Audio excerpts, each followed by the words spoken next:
Okay, so start tayo. What is price action trading? So, did you know that price action, gagamitin ko nga yung, teka ha.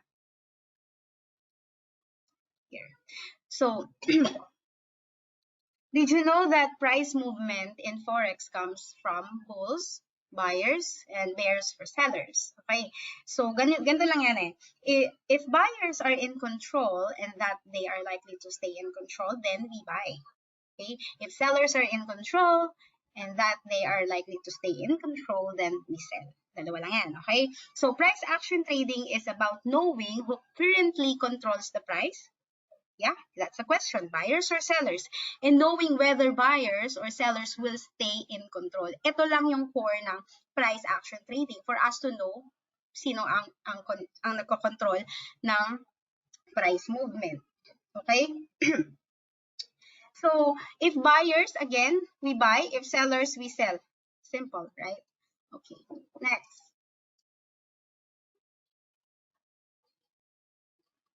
So, when euro, teka. Hirap na magamitin ito. Okay, so when euro JPY moves up, it's because there are more buyers than sellers and vice versa. Nakuha niyo ba, guys? Ganun lang kasi ha. The Forex market and any market of that matter is in a constant state of struggle between bulls and bears. So this is the example. So this is the example. So itong Euro JPY, so buyers in control, kaya umaakyat yung presyo, and then sellers, kaya bumababa yung presyo niya. Okay.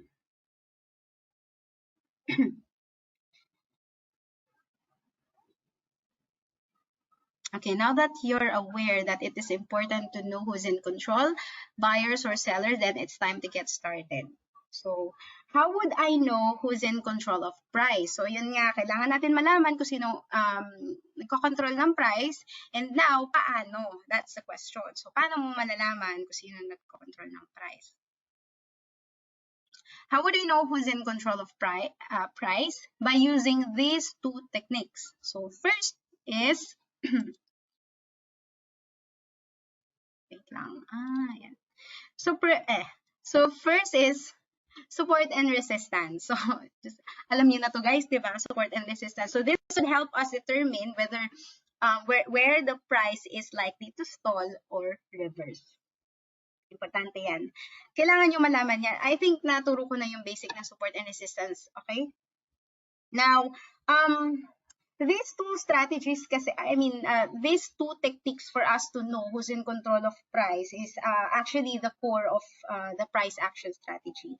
So, it can give us a higher probability setup. So, wala nang indicators na gagamitin, wala nang confusing techniques, wala nang masyadong stress. Babasahin mo lang yung price. But here on number 2, advanced candlestick analysis. So once you understand this, one glance at the chart will tell you who's in control of price, bears or bulls, and if you should buy or sell. So let me tell you about advanced candlestick analysis. So this is not that basic doji. I think most of you guys already know the candlesticks. I'll give you an example. I think may sinave ako dito eh. Sa mga bago lang, parang hindi sila mawala. Ayan, example of the candlesticks. Diba? Meron tayong hammer, meron tayong inverted hammer. Is spinning top, bearish and bullish spinning top. Yeah. So, yan yung example. Okay. So, again, balik tayo doon. So, this is not that the basic doji, no? Like when you see a doji, then boom, that's reversal right there. Hindi siya ganon, guys. Kailangan meron tayong confirmation. We will go, this analysis goes much deeper than what we used to know about candlesticks. Okay? So, importante na iintindihan nyo kung bakit gumalaw yung si candlestick ng ganito, ng ganyan. That's really important. Okay. I have to delete this.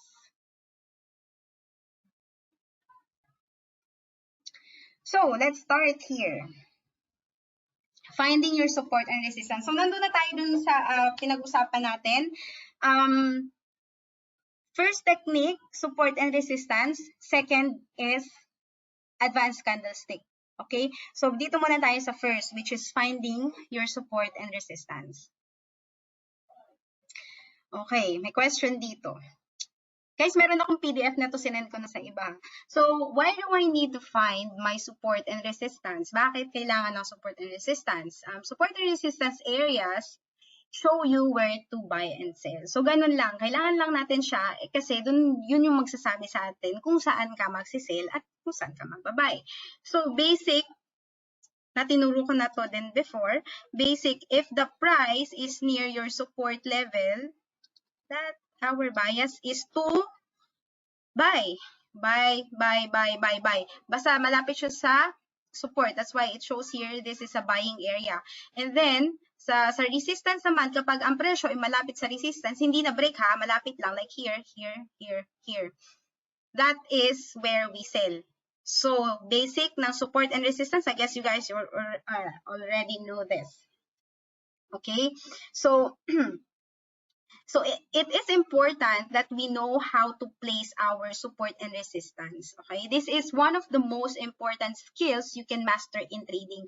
Kapag nag-uumpisa ka kasi sa trading, when you see the chart, minsan nalilito ka kung saan mo ilalagay si support and resistance. Meaning, hindi mo pa nagagamay kung saan mo siya ilalagay. Hindi mo pa nagagamay. So, importante na pagkabukas mo pa lang ng chart mo, alam mo na kung saan mo ilalagay yung support and resistance nyo. Of course, guys, we're not going to guess like maghuhula ka lang kung saan mo ilalagay. It doesn't work like that. Dapat meron kang skills na pag open mo ng chart mo, alam mo na kung saan mo ilalagay. And yung tinuturo ko po sa inyo, hindi po, ikaw po yung maglalagay. Hindi tayo gagamit ng indicators for this. Okay. The support and resistance, actually, this is, it will help us divide your chart into buy and sell areas. So, yan. Kaya kailangan natin siya. So, here, on the chart below, you can see price approach the resistance. Okay. So, price approach the resistance, selling area, this is a strong sell. Okay. So, yung presyo lang naman gumagalaw-galaw. So, pagdating dito, nag-stall yung price. So, this is a selling opportunity for us. Okay? Same here or here. So, gumalaw yung presyo. Pagpunta dito, malapit siya sa resistance. Nag-stall yung price here and this is a selling opportunity. So, this is a strong sell. Yun lang yung ibig sabihin yan. Okay.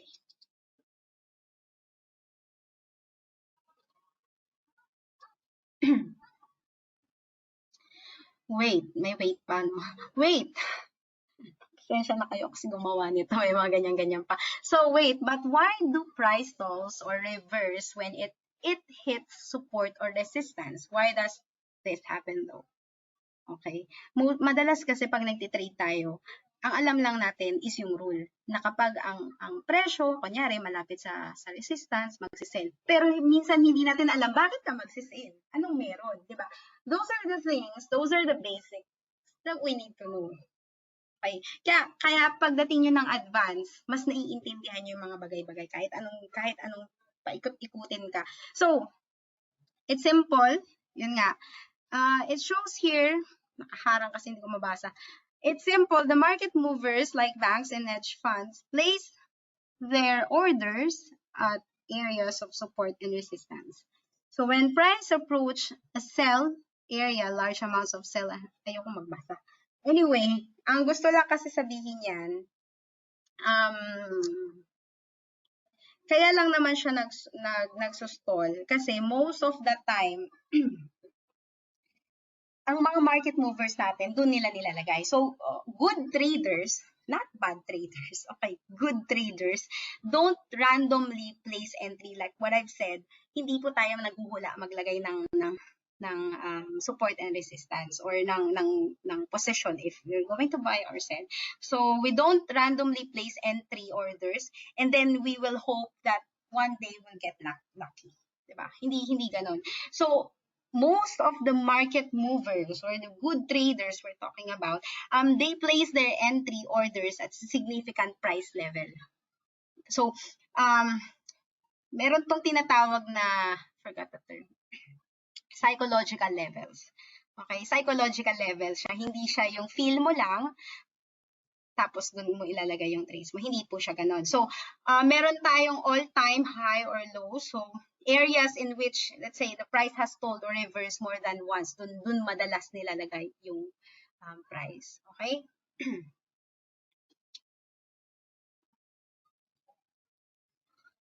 So, like here. What do you notice here? So, at the price of 1.6, let's say here, 1.6700. Ito yung price niya. So, nakita niyo yung price, nagsustall siya malapit dun sa, dun sa resistance actually. Yeah, so this is a selling opportunity. We can see that price stalled many times, okay, many times at the price of 1.6700. So, there's a possibility his history tends to repeat itself. So, probably, babalikan at babalikan yung price na yan. So ganun. The next time it approaches the level, it pulls back again many times. Bakit? Because market movers place their orders closer to 1.6700. That's also the reason why dyan tayo magsisell. Malapit sa resistance. Or dito. Dito. So kung halimbawa ito, pumunta dito tayo magsisell. Ito yung next. 1, 2, 3. Ito na yung panglima. Okay, so parang ganun lang. Nakuha niyo ba? Okay, so this happens actually most of the time. If you try to check your chart, madalas naman talaga siya nangyayari, 'di ba? Yung dadaan siya support and resistance niya. In every forex pairs or every financial market, ganito siya. So this is how market works. Ganun talaga eh. Okay. At least may idea tayo, di ba? Now, placing support and resistance areas. So, it is easy. All you are doing is placing horizontal lines. Okay? So, nakakatawa siya, di ba? Horizontal lines lang. When you spot an area with 2 or more bounces, hindi ka pwede maglagay ng horizontal line na isa lang yung nakikita mo. Dapat meron at least dalawa na bounces. Okay? Laging ganon. So, support and resistance placements still need to be done by a person. Kailangan tayo pa rin yung gagawa nun. Yun nga. Iba pa rin talaga kapag tao yung nag-a-analyze. Okay, so next.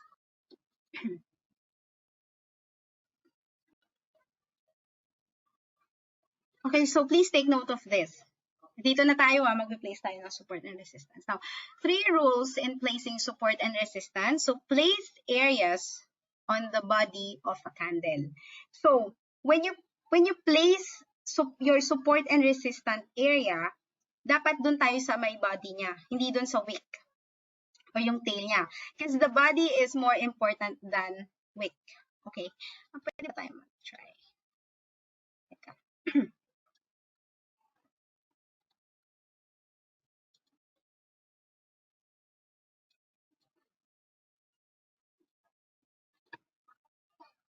Hindi ko makuha yung nasa dulo. Teka, move ko lang siya.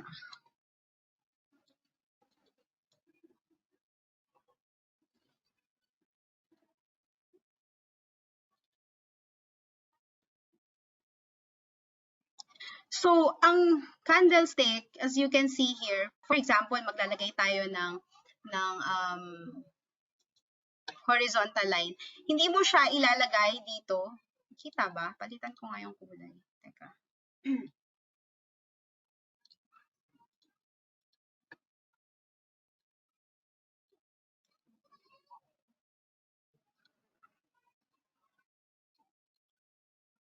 Ayan. So, hindi siya dito ilalagay. Dapat lagi kang nasa body. Ayan. Ito, at saka ito. Guys, nakikita nyo naman yung mouse na gumagalaw, di ba? Okay. So, yun. Laging ganon. Tapos, the more, nasa na ba tayo? Prioritize recent bounces over older bounces.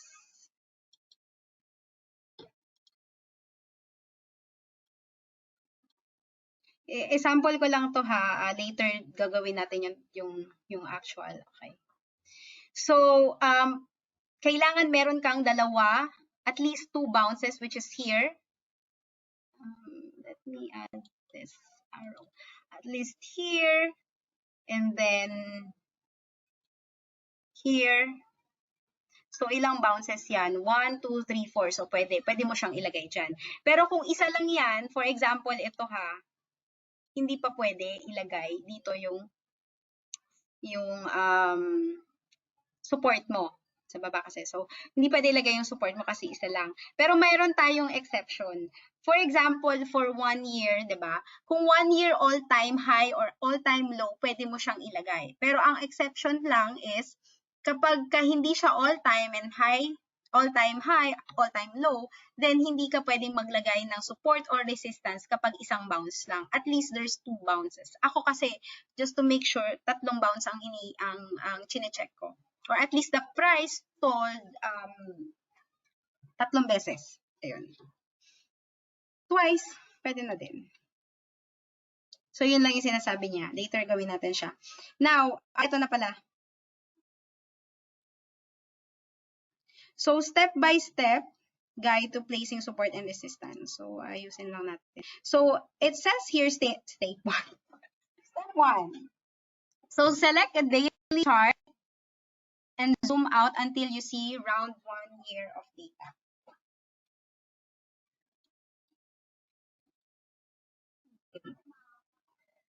Sige, discuss ko muna, mamaya ko na gawin. So, sabi dito, select a daily chart. So, sa daily chart tayo ha, guys, wala mo nang gagamit ng H1, M5, M15. D1 muna tayo ha. So, select a daily chart and zoom out until you see around 1 year of data. 1 year of data. Don't worry if you see a little more or less than 1 year. It doesn't need to be exact, but at least 1 year of data. It's not a big deal. Pwede na yun. And then step 2. Kung ano kayo ng laptop nyo, pwede naman. So, I mean MT4. So, step 2, identify the highest and lowest bounces in the last year and place an area at each. Remember, place your areas at the bodies, not the wicks. Sinabi ko na yung kanina. And then, yearly highs and lows. Hindi ko mabasa. Teka. Yearly high and lows, placing them based on a single bounce is enough. Okay lang yun. So, step 3. Place support and resistance areas between the first 2 by connecting areas which have 2 or more bounces. You will generally find that there are 5 to 8 support and resistance areas on most charts. But if you have like more than 8, I think that's already enough. So, bawasan nyo lang. Usually sa akin, mga 5 lang. Minsan nga 4 lang. So, try natin. So, try natin ng iba.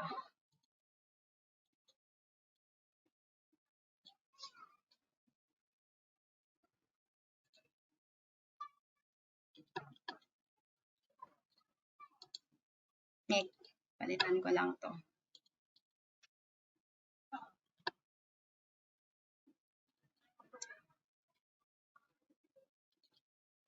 Okay, so ang sabi dito is D1.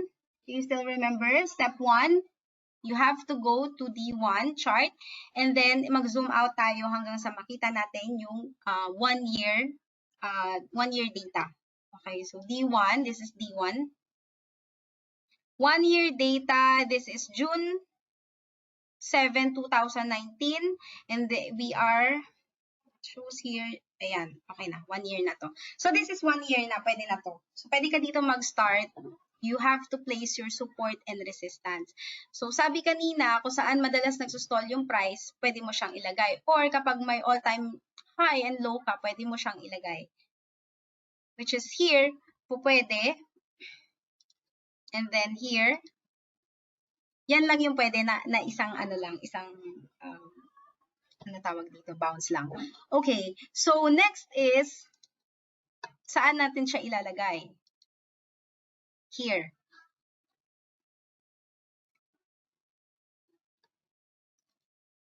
So I only have like, wala na, yan lang. I have to move it. So yan lang. 4 lang siya. Hindi na natin madadagdagan. Okay, so ganun lang guys. So you have to place your horizontal line. So as you can see here, I'm seeing nothing here. Okay. So yun lang yung sinasabi ng support and resistance natin. Okay? Alright, next. Oh, by the way, ito yung horizontal line. So, dito mo kukunin yan. Yan, sasabi ko lang. You can also place a rectangle if ever gusto mo na parang may ganito yung pink. Yan. Because it won't be perfect. Kapag naglagay ka kasi, let's say ito, hindi talaga siya perfect. Hindi lahat, bawa, ito, dito, and then, dito, hindi siya totally na, ano tawag dito, pantay-pantay. Ganun talaga. So, sometimes I put this one, yung rectangle. Pero, ayok siyang gamitin. Pero yeah, you can use that. It's up to you. Okay, doon na tayo sa may candlestick analysis. So, we're done with the support and resistance. Mamaya, pagsamahin natin siya. So doon lang muna, dito muna tayo sa candlestick analysis. So, we're